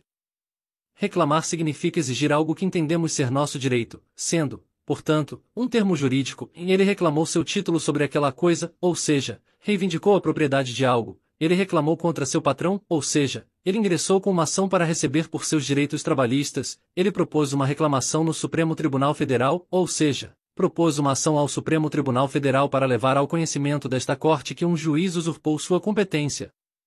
Quem reclama acredita que tem direito a algo. No entanto, a experiência ensina que reclamamos indistintamente com relação àquilo a que realmente temos direito e àquilo que nos é dado de graça. Por isso, esse exercício exige que durante 24 horas você simplesmente fique sem reclamar, inclusive renunciando àquilo que você pensa ser seu direito. Note que há muitas maneiras de reclamar. Por exemplo, usando a buzina no trânsito. Claro que não queremos que você deixe de evitar um acidente usando a buzina, mas queremos que você distinga o uso legítimo da buzina, como alerta, do uso da buzina como reclamação, pelo trânsito estar lento, por exemplo. Outra forma de reclamar é apertando repetida e insistentemente o botão do elevador, antes que ele chegue. Apertá-lo uma vez é o suficiente para acioná-lo para que venha até você e o transporte, mais de uma é impacientar-se com o fato de que, a seu juízo, ele está demorando, como se você fosse a única pessoa a ser servida por ele. Um suspiro, não um suspiro de amor, mas quando manifesta impaciência, conta também como uma reclamação. Você precisará de discernimento para distinguir que situações verbais e não verbais constituem uma reclamação de ingratidão e deverá reiniciar a contagem do tempo toda vez que reclamar de algo ou de alguém. 2. Escreva um diário de gratidão. Durante pelo menos 3 meses, anote, ao final de cada dia, pelo menos uma razão pela qual você é grato, não importa onde, em um caderno, em um blog ou no próprio smartphone. O importante é que você mantenha um registro a que possa recorrer posteriormente para contar os motivos pelos quais você é grato.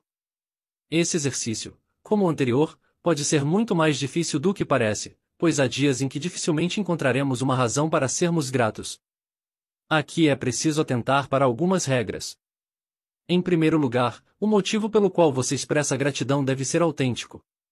Isso quer dizer que não valem motivos como pelo ar que respiro, ou por mais um dia de vida. Quando dizemos autêntico, queremos que entenda que o motivo tem que ser seu, e não de toda a humanidade. Em segundo lugar, o motivo pelo qual você expressa sua gratidão deve ter acontecido no mesmo dia em que você o registrar. Isso quer dizer que você não poderá criar um estoque de gratidão para cumprir esse exercício. Hoje tenho 2 motivos para ser grato, mas vou guardar um para amanhã. Finalmente, o motivo do dia não pode repetir um motivo pelo qual você já foi grato durante os 3 meses do exercício. Se você hoje agradeceu por ter conseguido apreciar a beleza de uma praça, você não poderá usar esse motivo no prazo de 3 meses novamente. Quando você não conseguir se lembrar de um motivo para agradecer, não escreva "não tenho nada a agradecer hoje". Pareceria que ninguém lhe ofereceu nada nesse dia, e isso não é verdade. Pode ter sido um sorriso, pode ter sido uma piada, pode ter sido um bom dia dito por alguém, mas dificilmente passamos um dia sem que alguém, a natureza ou Deus nos ofereçam algo. Em lugar disso, escreva "e não consegui me lembrar de nada pelo que agradecer hoje". A gratidão é um sentimento que ocorre na pessoa que recebe. Portanto, o problema é com você, não com outra pessoa. Além disso, repare bem no exemplo que demos anteriormente acerca daquilo pelo que agradecer. O agradecimento precisa ser sincero. Sincero vem do latim sincerus. Agradeça sem se autoenganar. O engano aqui consistiria em colocar nas coisas, e não em si mesmo, o verdadeiro motivo para ser grato. Agradeça, então, porque você conseguiu apreciar a beleza de uma praça, não porque hoje você viu uma praça bonita. Foque no que ocorre em você, já que a gratidão é um tipo de sentimento, um modo de apreciar o mundo. Objetivamente, a beleza da praça sempre esteve ali para ser apreciada, você é que, subjetivamente, nunca conseguiu fazê-lo. Acreditamos que, à medida que você for avançando ao longo das semanas com este exercício, será mais fácil encontrar motivos de gratidão, pois isso se tornará uma prática e você terá maior habilidade para reconhecer motivos pelos quais agradecer. Como neste exercício a nossa atenção passará a ser requerida para encontrar motivos de gratidão a fim de não fazermos feio ao final do dia, passamos a prestar mais atenção ao modo como reagimos àquilo que nos é dado.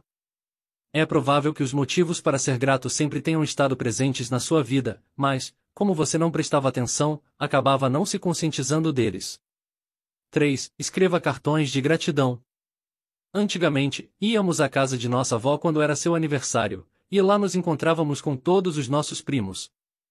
Ela preparava brigadeiro e aquele bolo delicioso que só ela sabia fazer. Ficávamos ouvindo histórias de quando ela era criança, cantávamos parabéns juntos. Hoje, enviamos um coração pelo WhatsApp e isso é tudo. Certa vez, um de nós, em uma viagem ao estado da Pensilvânia, nos Estados Unidos, ouviu uma explicação de um casal amish para o fato de eles não terem telefones em suas casas. Eles disseram que, quando você precisa tratar de um assunto com alguém, se você o faz pelo telefone, terá uma conversa superficial que durará 5 minutos. Mas se, para poder conversar com essa pessoa, você tiver que preparar sua charrete, e tiver que percorrer todo o caminho que separa suas casas, você não ficará lá menos do que 1 hora. Poderá, então, olhar nos olhos dela, experimentar o bolo que ela fez para você, criar vínculos profundos e duradouros. O mesmo problema ocorreu com as cartas. Há 30 anos, as cartas eram um meio de comunicação muito usado entre as pessoas.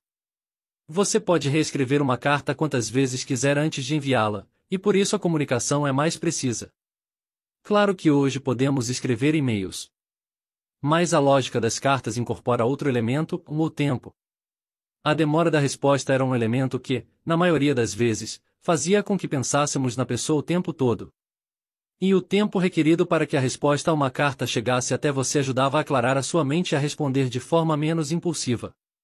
Esse tempo, intransponível pelos recursos tecnológicos disponíveis à época, requeria de nós paciência, e por isso acabávamos aprendendo a ser mais pacientes com todas as coisas, afinal, não havia alternativa, era esperar ou esperar.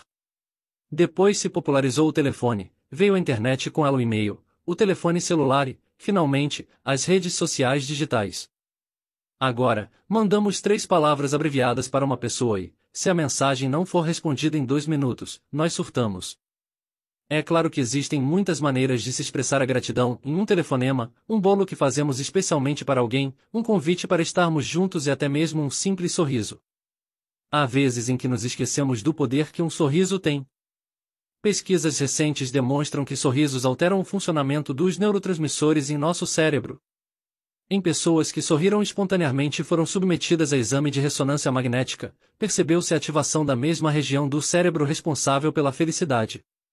Outras pesquisas comprovam o efeito contagiante do sorriso. Quando vemos alguém sorrindo, a atividade das regiões de nosso cérebro responsáveis pela avaliação social se intensifica. Em pessoas que sorriem parecem mais simpáticas às demais.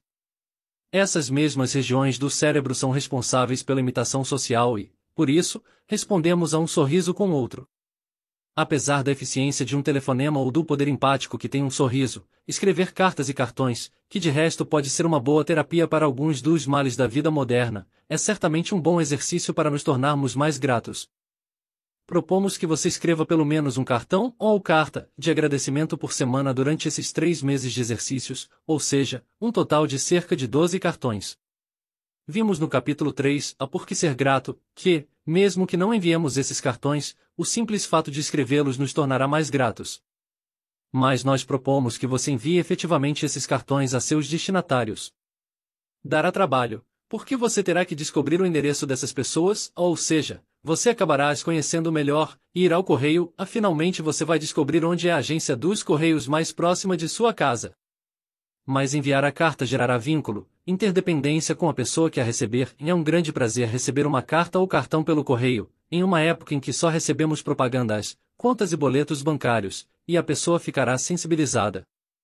Rand Pausch é da mesma opinião, em demonstrar gratidão é uma das atitudes mais simples e poderosas que os seres humanos são capazes de expressar uns pelos outros, e os bilhetes de agradecimento ficam melhores à moda antiga, com papel e carta. Uma variação do exercício é fazer post-its, pequenos bilhetes, de gratidão em casa para seus familiares.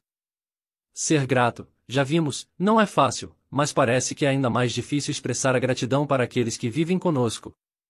Uma boa alternativa pode ser escrever mensagens de gratidão e colocá-las em lugares inusitados, como no espelho do armário de seu cônjuge ou dentro do armário do banheiro. Uma ideia complementar é procurar por aqueles a quem nunca tivemos a oportunidade de expressar nossa gratidão e começar a enviar cartões e cartas de agradecimento a eles. Muitos ficarão surpresos ao descobrir que, passado muito tempo, você ainda é grato pelo que eles fizeram. Para esse exercício, vale também a regra de que o agradecimento deve ser autêntico e sincero. Fazendo isso, você reprogramará seu cérebro para a gratidão, mas também reforçará os vínculos entre você e as pessoas a quem você é grato. 4. Agradeça aos invisíveis. É mais fácil reconhecer os favores de quem julgamos ser superior a nós. Contudo, deveríamos pontilhar nossa vida com mais gratidão também àqueles que nos são desconhecidos, anônimos, que muitas vezes cruzam nosso caminho apenas por alguns instantes. Por exemplo, os funcionários de uma empresa que contratamos, os atendentes de algum estabelecimento, os recepcionistas em uma sala de espera, a funcionária da companhia aérea no aeroporto. Devemos nos lembrar que todos eles são seres humanos como nós, todos igualmente dependentes uns dos outros. O fato de pagarmos por algum serviço não nos desobriga de nossos vínculos de solidariedade humana. A gratidão vaga que implicitamente expressamos por nos encontrarmos em locais limpos e seguros deveria se converter em uma gratidão expressa aos trabalhadores responsáveis por isso. Esse exercício propõe que você expresse sua gratidão àqueles que são invisíveis e que tornam possível a você realizar as atividades requeridas onde você estuda, onde trabalha, no condomínio onde mora e na cidade em geral. Expresse sua gratidão a eles, mas de modo autêntico e sincero, que não reflita simplesmente o bom trabalho que eles fazem, mas também como você se sente pelo bom trabalho que eles fazem. Passe a agradecer todas as vezes que perceber que alguém lhe fez algum favor, ainda que fosse dever da pessoa, porque está aí a beleza da gratidão, e ela vai além de uma mera formalidade social, reafirmando nossa interdependência. Agradecer mais as pessoas com quem interagimos no percurso da vida amplia nosso discernimento social. 5. Dívida ou dom. A gratidão deve criar em nós generosidade, e não egoísmo. Como vimos no capítulo 2, o que é a gratidão? Se agradecer é dar, ser grato é dividir. Não é possível se apropriar da bênção, do dom, da graça de modo egoísta. Uma lenda contada por Malbatar ilustra bem isso, e se chama O Fio da Aranha. Um ladrão chamado Kandata, homem muito corrupto e maldoso, morreu sem se arrepender e foi enviado para o inferno. Durante séculos sofreu suplícios e tormentos, mas um dia seu coração foi tocado pela luz do arrependimento. Kandata ajoelhou-se e pediu perdão a Deus de modo fervoroso. Um anjo apareceu e lhe disse: O Senhor da compaixão me enviou, Kandata, para tirá-lo do inferno. Algum dia de sua vida você realizou algum favor para alguma criatura, por mais insignificante que ela fosse?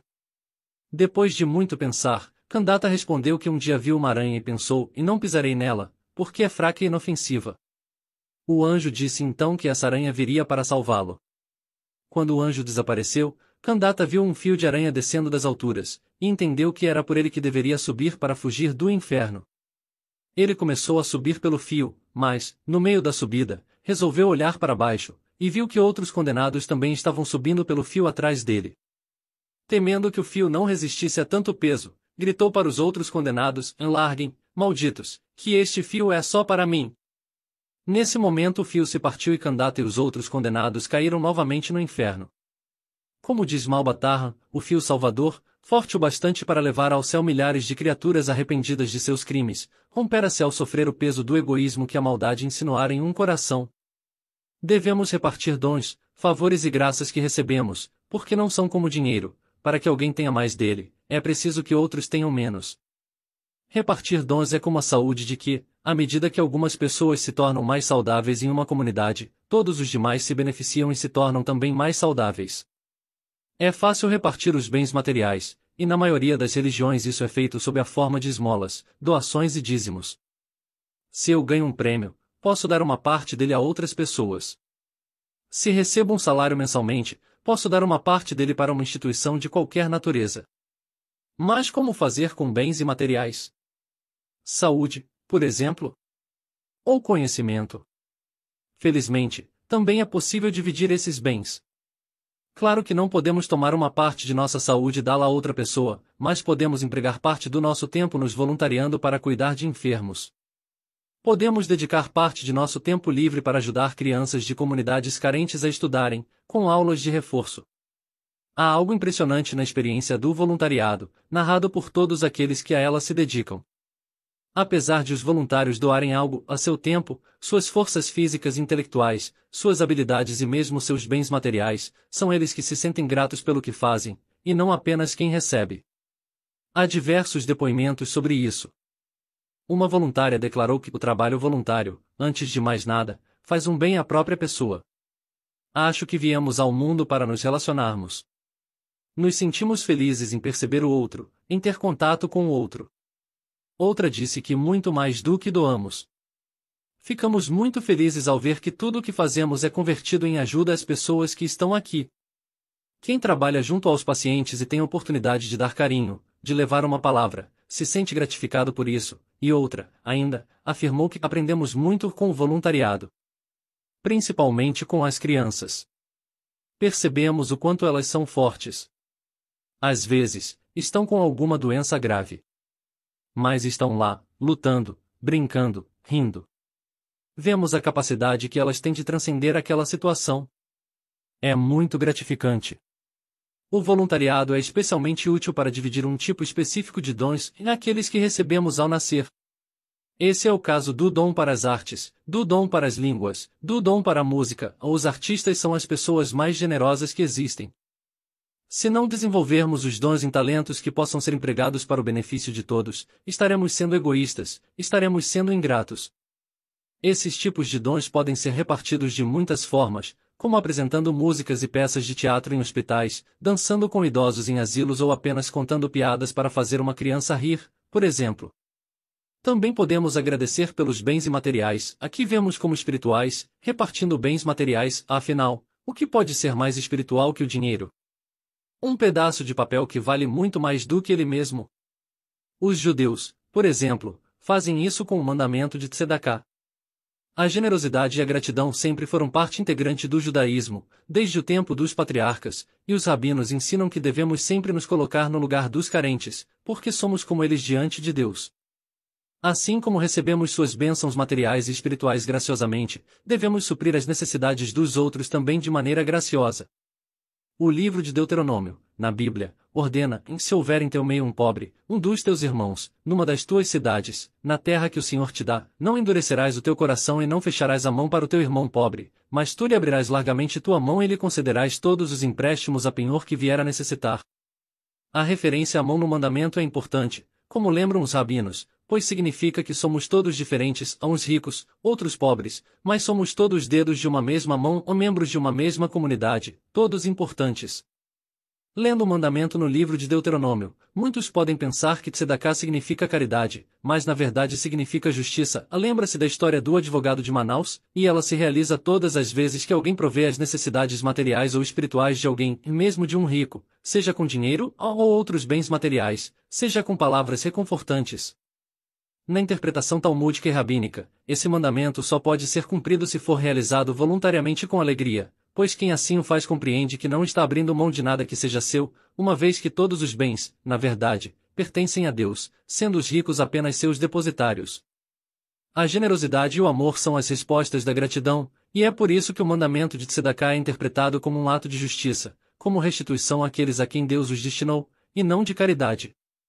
Sendo assim, dentro da tradição do judaísmo, não é quem provê bens materiais para um pobre que dá algo, mas exatamente o contrário, é quem recebe, o pobre, quem dá algo muito mais importante para o homem justo, que é a oportunidade de cumprir o mandamento de Tzedaká. E é porque tanto o rico dá algo, ou bem material para o pobre, quanto o pobre dá algo, a oportunidade para o rico cumprir seu dever religioso, que um vínculo contratual se estabelece entre eles, um vínculo comunitário. Por isso, doe-se. Finalmente, é preciso lembrar uma regra sobre dividir o domingo.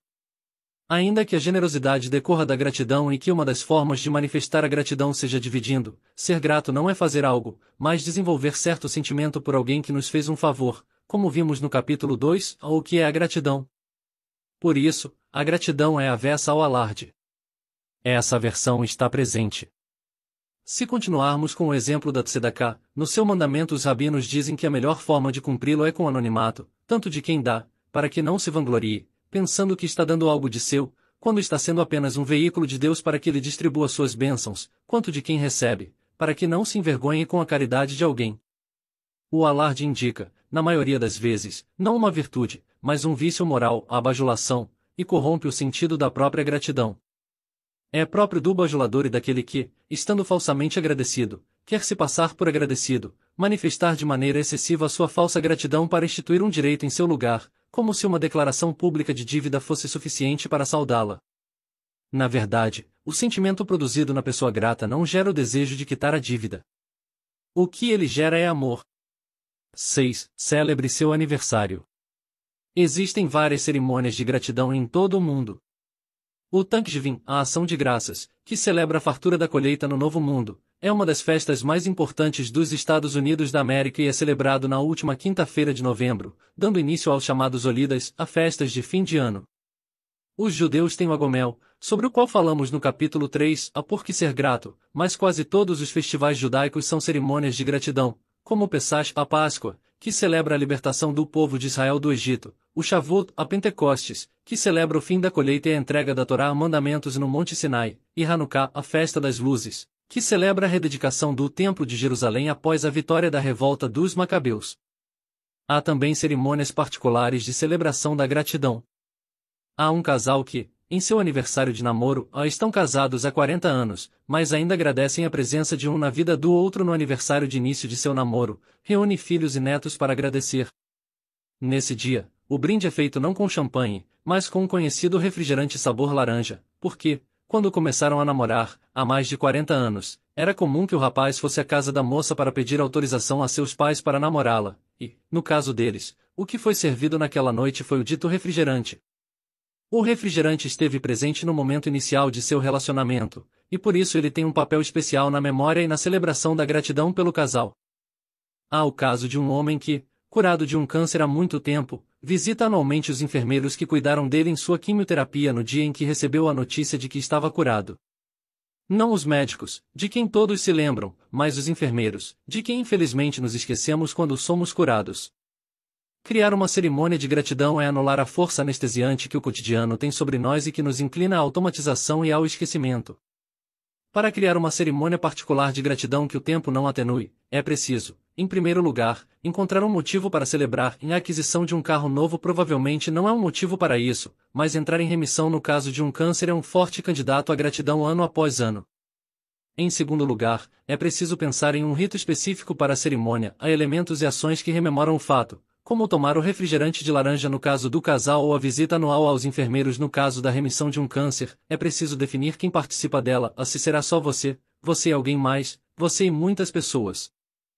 Finalmente, é preciso estabelecer uma data e um local para a cerimônia. Será o aniversário do dia em que recebeu a notícia que se tinha câncer, e sua luta se iniciou? Ou do dia em que recebeu a notícia de que estava curado, e sua luta se encerrou? Irá visitar os enfermeiros no hospital ou os convidará para irem à sua casa? Mas se você acha difícil criar uma cerimônia e reconhecer um motivo especial para celebrar sua gratidão, há uma festa que todos estamos tão acostumados que simplesmente nos esquecemos que é uma cerimônia de agradecimento, a celebração do aniversário. É muito impressionante que haja pessoas que não gostem de celebrar o próprio aniversário. Há aqueles que simplesmente não querem lembrar que o seu tempo na Terra está se findando. Há aqueles que se incomodam porque muitos se esquecem de nossos aniversários. Mas há também aqueles que pensam que comemorar o aniversário é um desperdício de tempo. Pensamos que se trata de um equívoco. Não temos o poder de garantir nossa própria sobrevivência. Neste exato momento um meteoro pode estar caindo sobre nós, e em um segundo não estaremos mais vivos. Felizmente isso não aconteceu. São tantos fatores que conspiram contra nós que é um verdadeiro milagre que estejamos vivos. Um naco de carne mal mastigado e mal deglutido que pode nos asfixiar, a queda em um piso molhado no banheiro que pode levar a um traumatismo craniano, um elevador que se desprende, um avião que cai, um carro que nos atropela, uma bactéria mortal contida em uma fruta mal lavada. É claro que, estatisticamente, estamos livres desses perigos, mas mesmo assim há pessoas que morrem nessas circunstâncias. Não é impressionante que a maioria de nós não sofra nenhum desses acidentes? O impressionante é que nós, autores, e você, leitor, não estejamos no grupo das exceções, porque alguém tem que estar nesses grupos de risco. É claro que caminhamos em direção à morte, mas estamos vivos hoje. Há um quadrinho do Snoopy em que ele e Charlie Brown estão assentados à beira de um lago. Charlie Brown diz: "Em algum dia todos nós iremos morrer, Snoopy", ao que Snoopy responde: "Em verdade. Mas todos os outros dias, não." Temos motivos de sobra para agradecer por estarmos vivos, temos motivos para nos sentir gratos em nossos aniversários, e não apenas pelos anos que vivemos, são os amigos e parentes que nos ligam e nos visitam, mas também aqueles que não se lembram de nós, não porque não nos amem, mas porque se esqueceram, em meio aos seus problemas, e que depois se sentirão culpados por terem se esquecido. É o fato de que a passagem do tempo provavelmente nos fez mais sábios e melhorou nossa condição econômica. É verdade que há também a decadência física e, não raramente, intelectual e financeira que acompanham nosso envelhecimento. Mas também é verdade que todos nós somos frágeis e carentes, não só os idosos. Nós nos enganamos quando tentamos nos convencer de que nosso destino depende somente de nós quando somos jovens, quando tentamos nos convencer de que não dependemos e de que nunca dependeremos de ninguém e de que temos direito a determinado tipo de vida, como discutimos no capítulo 4, Por que é tão difícil ser grato. Ao contrário, participamos de uma linhagem familiar e social na qual uma geração tem que cuidar do bem-estar das gerações que lhe antecederam e das gerações que lhe sucederem, como discutimos no capítulo 3, Por que ser grato. Nascemos para cuidar uns dos outros. Mais uma vez é preciso invocar a sabedoria da Bíblia, que afirma ser uma bênção alguém conhecer não apenas seus filhos, mas também os filhos de seus filhos. Este exercício, portanto, é o mais fácil de todos, simplesmente celebre seu aniversário. Quando o fizer, lembre-se de dizer a todos que o parabenizarem que você se sente autêntico e sinceramente agradecido por celebrar mais um ano de vida. 7. Ensine a gratidão a seus filhos. Marcos dá uma maçã a Joana, uma menina de 7 anos. Como ela fica calada diante do presente, sua mãe olha para ela com cara de reprovação e diz: "O que é que a gente diz quando recebe uma maçã?" A menina estende a maçã para Marcos e diz: "Descasca." Às vezes parece que nossos filhos são as pessoas mais ingratas do mundo. Na verdade, elas só tendem a nos imitar, agindo como nós agimos, vendo o mundo com os olhos que nós lhes damos. O último exercício de gratidão não é o último por acaso. Para que seus filhos se tornem gratos, é preciso que você se torne grato antes deles, dando-lhes o exemplo. E isso vale não só para os filhos. Para que os subordinados se tornem gratos, é preciso que o chefe se torne grato antes deles. Para que os alunos se tornem gratos, é preciso que o professor se torne grato antes deles. E, seguindo a teoria aristotélica das virtudes, sobre a qual falamos no início deste capítulo, é pela imitação de seu exemplo que eles aprenderão a ser gratos, não estudando sobre a gratidão, mas vendo você praticar a gratidão, pois, como diz Comte Sponville, se a virtude pode ser ensinada, ou é mais pelo exemplo do que pelos livros. Se você quer que seus filhos se tornem gratos, estimule-os a expressar sua gratidão.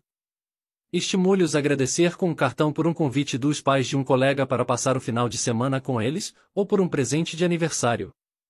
Mas de nada adiantará fazê-lo se você também não enviar cartões de agradecimento quando receber convites ou presentes, pois o que você pede deles lhes parecerá algo artificial e hipócrita.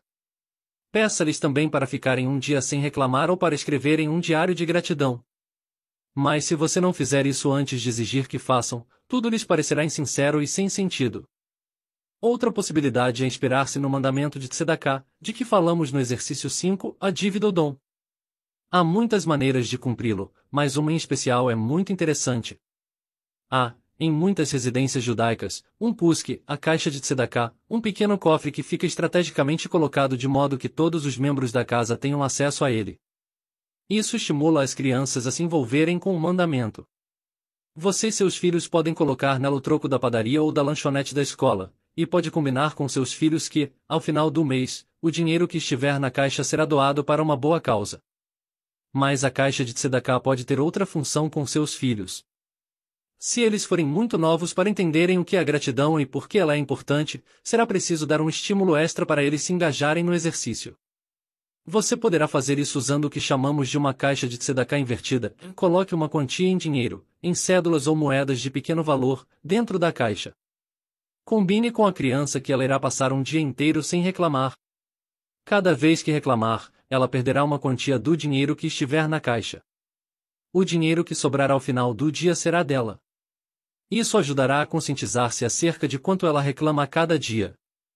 O objetivo não é que a criança não reclame, mas que ela desenvolva, pela imitação de seu exemplo, um sentimento.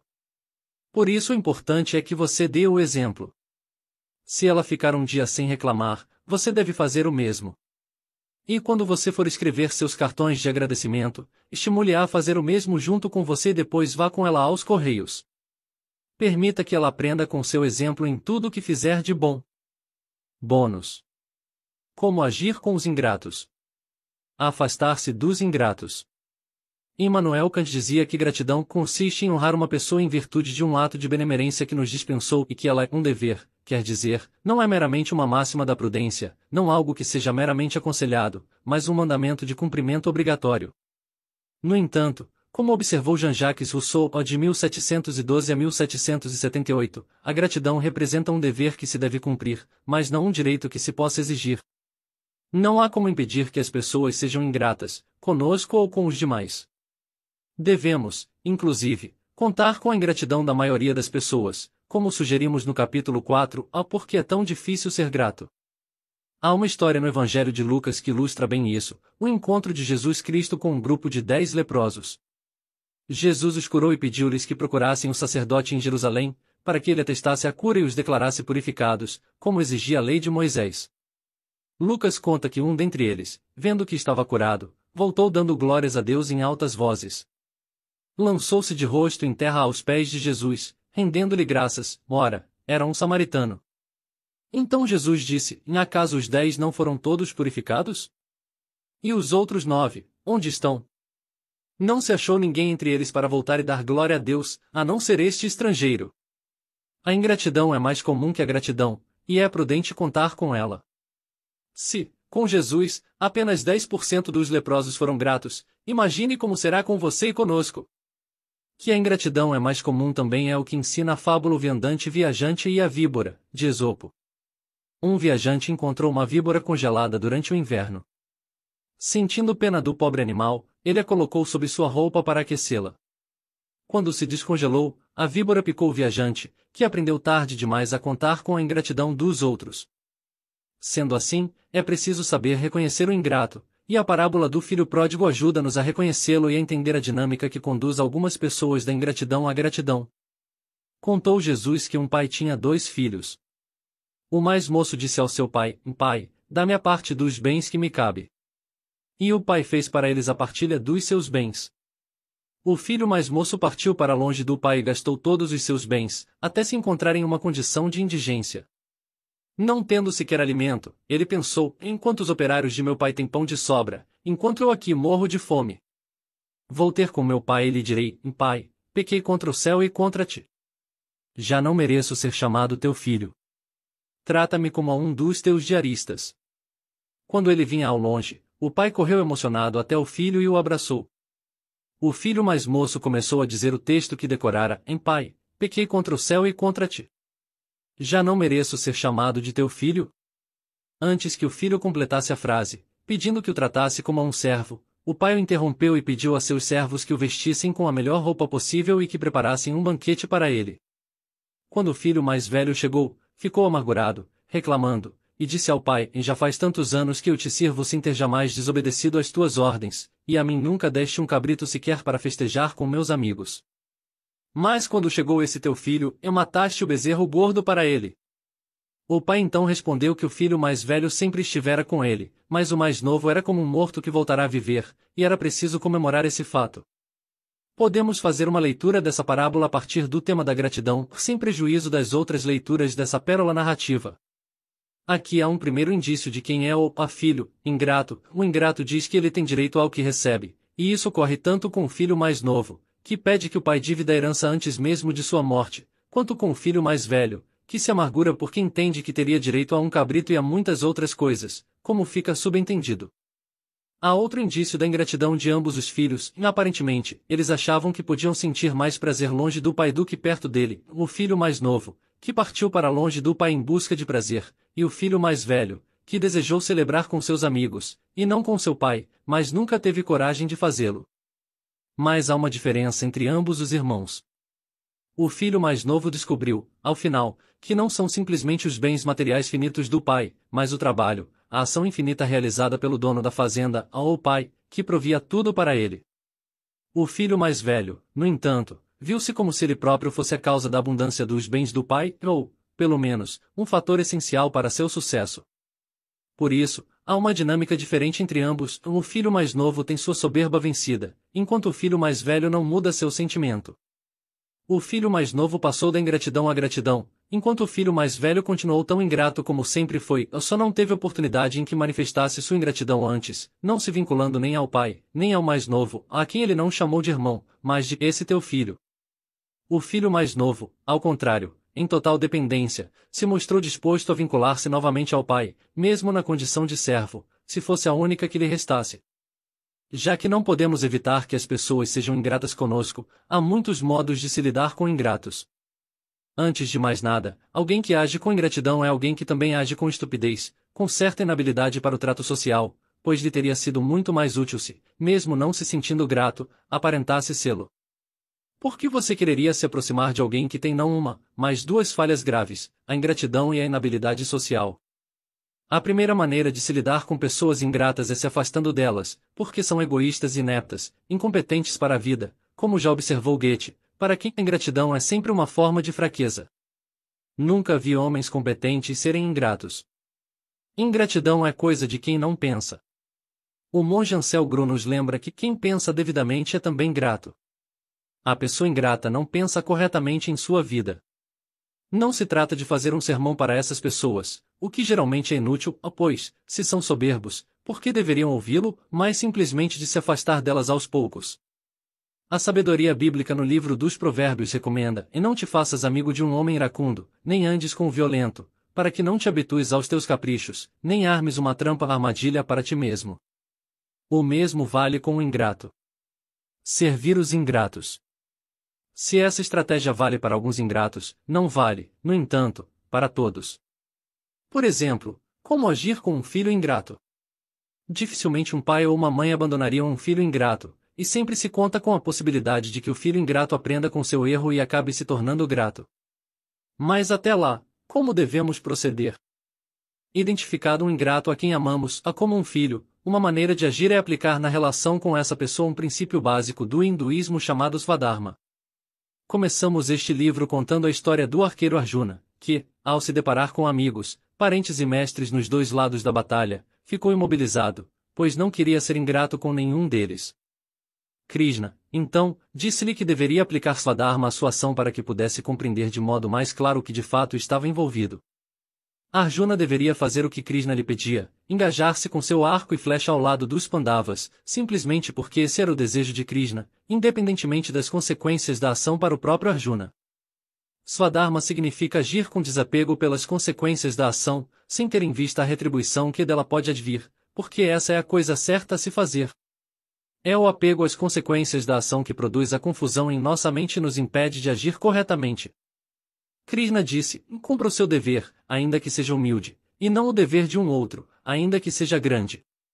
Morrer realizando o próprio dever é vida, viver realizando o dever de um outro é morte. O princípio moral que Krishna estabelece é: faça a coisa certa, ainda que nenhuma consequência, ou consequências ruins, como ser odiado por um filho que é disciplinado pelo pai, decorra disso.